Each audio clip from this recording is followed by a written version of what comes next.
warahmatullahi wabarakatuh. Salam sejahtera dan salam olahraga untuk siswa dan siswi yang sedang belajar di rumah atau dimanapun kalian berada. Mudah-mudahan selalu dalam keadaan sehat. Perkenalkan, nama saya Budi Prasetyo SPD dari SMP Mutiara Bangsa 1 Kota Tangerang. Di sini saya akan menyampaikan materi pembelajaran tentang atletik. Untuk atletik sendiri disebut juga induk dari semua cabang olahraga. Kenapa? Karena di atletik terdapat 4 gerak dasar, yaitu lari, jalan, lompat, dan lempar atau tolak. Nah, dari keempat gerak dasar tersebut, di sini saya akan menyampaikan salah satu nomornya, yaitu nomor tolak peluru. Tujuan pembelajaran atletik tolak peluru: mengidentifikasikan, menguraikan, dan cara menerapkan kombinasi gerak spesifik tolak peluru dengan benar, mendemonstrasikan, mempraktekkan keterampilan dan menerapkan kombinasi gerak spesifik tolak peluru dengan benar. Sejarah tolak peluru. Tolak peluru sudah ada sejak masa kerajaan Yunani kuno, dan catatan sejarah tentang diadakannya kompetisi di Skotlandia pada abad pertama. Kemudian pada abad ke-16, Raja Henry VII dari Inggris menyelenggarakan pertandingan yang sama, yaitu lempar palu dan lempar beban. Pertandingan tolak peluru yang berhasil didokumentasikan pertama kali adalah kompetisi yang diadakan pada tahun 1866 di Skotlandia. Namun kejuaraan yang diadakan pada tahun 1866 itu masih bersifat amatir dan menjadi salah satu dari The British Amateur Championship. Salah satu catatan penting dari sejarah tolak peluru terjadi pada tahun 1950, yaitu ketika Perry O'Brien memperkenalkan teknik lemparan tolak peluru. Karena merupakan cabang olahraga atletik, induk organisasi tolak peluru menjadi satu dengan induk olahraga atletik. International Amateur Athletic Federation adalah wadah olahraga atletik termasuk tolak peluru seluruh dunia. Meski keberadaan tolak peluru dan cabang olahraga atletik lainnya sudah dikenal sejak masa penjajahan Belanda, Persatuan Atletik Seluruh Indonesia atau PASI baru terbentuk pada tanggal 3 September 1990. Dengan adanya PASI, olahraga atletik termasuk olahraga tolak peluru makin berkembang. Pengertian tolak peluru. Tolak peluru adalah salah satu cabang olahraga lempar dalam atletik yang dilakukan dengan cara menolak atau mendorong peluru atau bola yang terbuat dari logam sejauh mungkin dari titik tolakan menuju titik pendaratan menggunakan teknik tertentu. Hal penting dalam tolak peluru: pertama, sikap. Sikap dibagi menjadi 3, yaitu sikap awal saat akan menolak, sikap akan menolak, dan sikap akhir menolak. Kemudian 2, teknik. Teknik terdiri dari 3, teknik memegang peluru, teknik meletakkan peluru di leher, dan teknik menolakkan peluru. Peraturan tolak peluru. Pertama, atlet diperbolehkan memasuki lingkaran tolakan dari arah mana saja. Biasanya para atlet memilih untuk memasuki lingkaran dari samping dan belakang. Atlet tolak peluru hanya diberi waktu selama 60 detik untuk menyelesaikan pertandingan, dihitung sejak namanya dipanggil. Jika dalam waktu 3 menit belum juga melakukan tolakan, atlet dikenakan diskualifikasi. Atlet dilarang menggunakan sarung tangan, tetapi boleh menggunakan pelindung luas jari atau taping selama pertandingan. Atlet boleh memegang bagian dalam wilayah lemparan berupa lingkaran besi. Atlet harus menahan peluru menggunakan leher selama melakukan gerakan tolakan. Atlet akan didiskualifikasi jika meletakkan peluru tidak sesuai dengan peraturan, misalkan di belakang kepala atau di depan perut. Peluru hanya boleh ditolak dengan menggunakan satu tangan dengan posisi lebih tinggi dari bahu.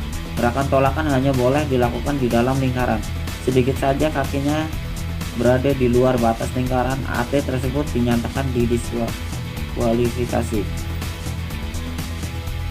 Peluru harus mendarat di sektor area pendaratan yang disediakan atau area tolakan. Pengukuran dilakukan mulai dari lokasi tempat peluru pertama kali jatuh sampai ke tengah lingkaran. Setelah melakukan lemparan, atlet harus meninggalkan lingkaran melalui sisi belakang lingkaran. Atlet baru boleh meninggalkan lingkaran setelah peluru mendarat. Kemudian ukuran lapangan tolak peluru. Lapangan tolak peluru terdiri dari dua bagian, yaitu lingkaran tolakan dan sektor pendaratan. Lingkaran tolakan memiliki diameter 2,235 meter dan dikelilingi ring besi dengan ketebalan 66 mm dan tinggi 2 cm sebagai batas lingkaran. Bagian depan lingkaran tolakan dipasangi balok atau tolakan dengan panjang 1,22 meter, tinggi 10 cm dan tebal 11,4 cm.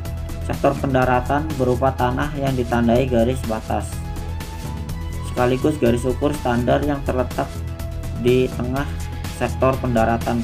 Panjang sektor pendaratan minimal 25 meter dengan sudut 40 derajat. Peralatan tolak peluru. Dalam sebuah pertandingan tolak peluru diperlukan beberapa peralatan yang wajib disediakan penyelenggara, yaitu alat pengukur, bendera, fluid, bola peluru. Untuk peluru yang digunakan terdapat beberapa ketentuan sebagai berikut. Pertama, peluru dapat dibuat dari besi, pasir, logam solid, stainless steel, material sintetis atau polyvinyl.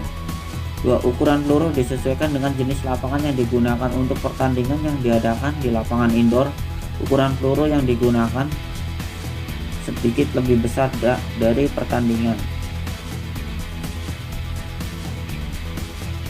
Ketentuan untuk berat peluru adalah sebagai berikut.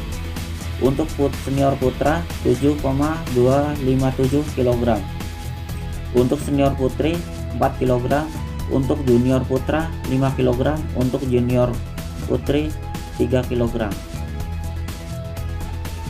Baik, untuk siswa-siswi yang sedang ada di rumah, di sini saya akan coba mempraktekkan gerakan-gerakan tentang tolak peluru. Untuk tolak peluru sendiri, untuk teknik dasarnya ada teknik memegang peluru, kemudian sikap atau gerakan awal, gerakan menolak, dan sikap akhir. Nah, di sini. Untuk pelurunya sendiri terbuat dari besi. Ukurannya biasanya untuk putra senior itu 7,252 kg.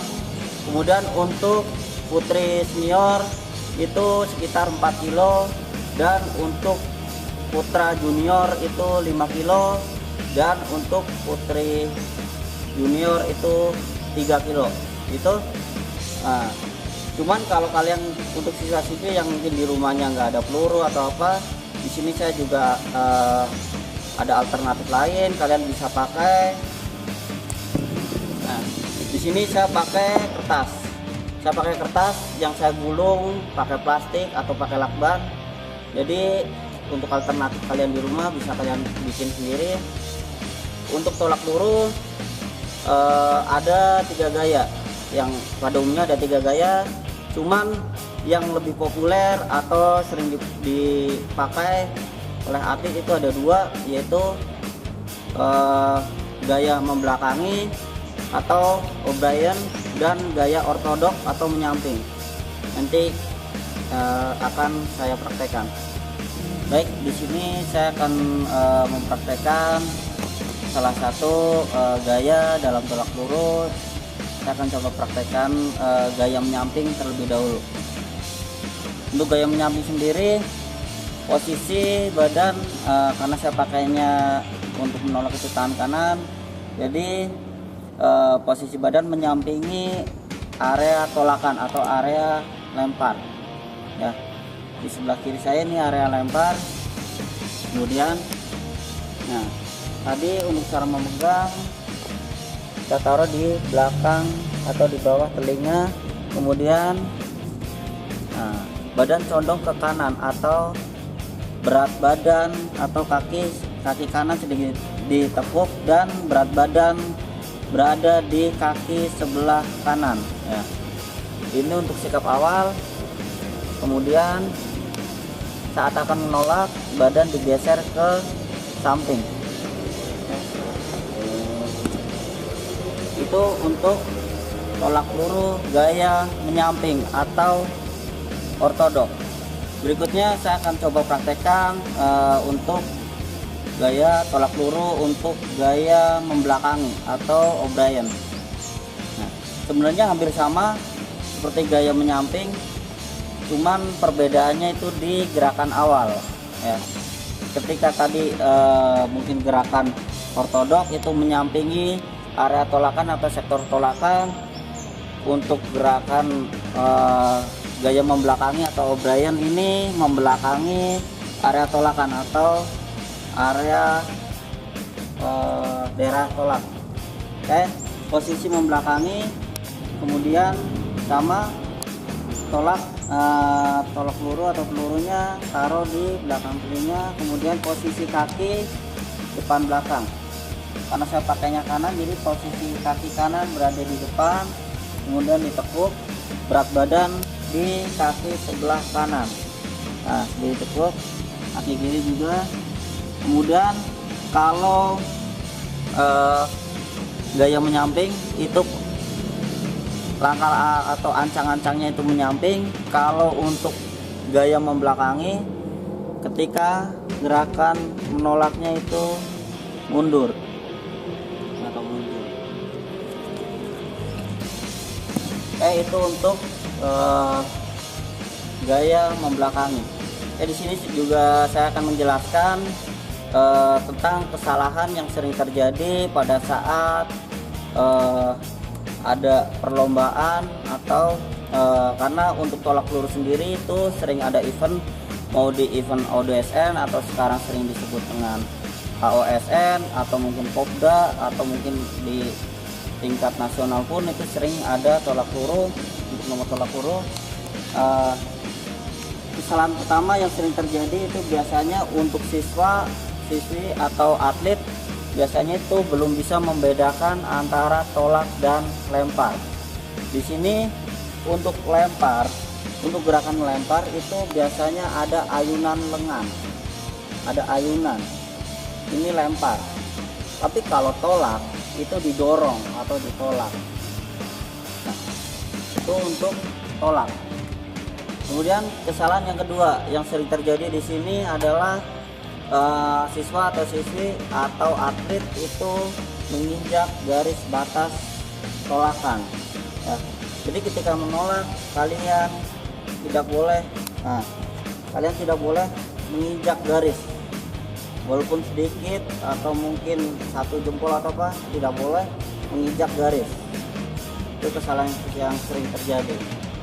Itu untuk yang kedua. Kemudian kesalahan yang ketiga.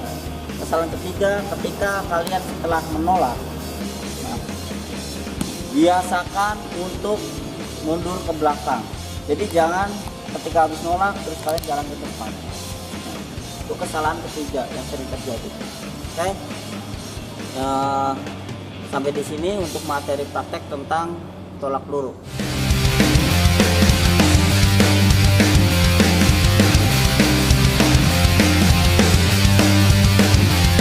Demikian materi pembelajaran dari saya tentang tolak peluru. Tadi kita belajar tentang sejarah, kemudian pengertian, kemudian teknik dasar tolak peluru, kemudian kita coba praktekkan tentang 2 gaya dalam tolak peluru.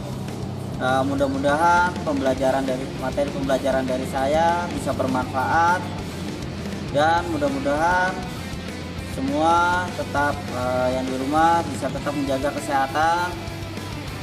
Saya ucapkan terima kasih. Assalamualaikum warahmatullahi wabarakatuh. Salam olahraga.